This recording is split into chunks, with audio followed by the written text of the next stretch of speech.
আটা, ময়দা, বেসন, তেল ছাড়াই মাত্র 10 মিনিটে বানিয়ে নিন 3টি উপকরণ দিয়ে স্বাস্থ্যকরী গোলাপি মোতিচুর লাড্ডু।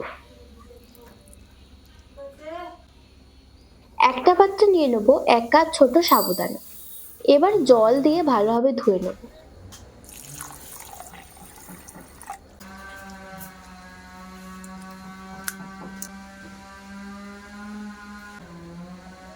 এবার 2 কাপ জল দিয়ে 10 মিনিট মতো ভিজিয়ে রেখে দেব।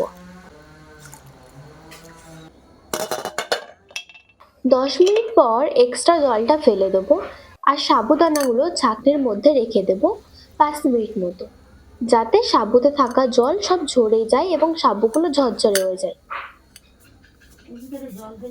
এবার প্যানে দিয়ে দেবো 1 চামচ ঘি। ঘিটা গরম হয়ে আসলে দিয়ে দেবো সাবুদানা। স্লো টু মিডিয়াম ফ্লেমে সাবুদানাগুলো ভেজে নেব। ভাজতে ভাজতে সাবুদানাগুলো পুরো ট্রান্সপারেন্ট হয়ে আসবে। দেখো সাবুদানাগুলো পুরো ট্রান্সপারেন্ট হয়ে এসেছে আর জমাট বেঁধে আসছে। এমন সময় দিয়ে দেবো 1/2 কাপ চিনি। সাবুদানার সাথে খুব ভালোভাবে চিনিটা মিশিয়ে নেব।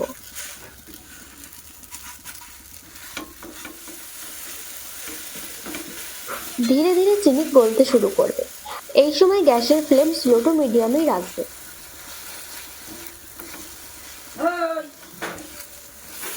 এবার এর মধ্যে দেবো সামান্য নুন আর বিটের রস। আপনারা চাইলে ফুড কালারও ব্যবহার করতে পারেন।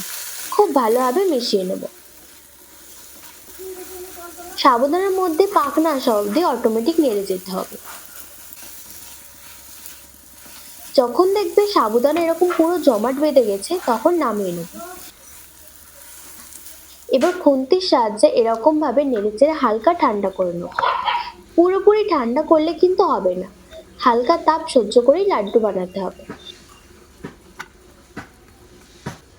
হাতে সামান্য ঘি মাখিয়ে নিয়েছি। এবার অল্প অল্প মিশ্রণ দিয়ে গোল গোল করে পাকাতে থাকবো।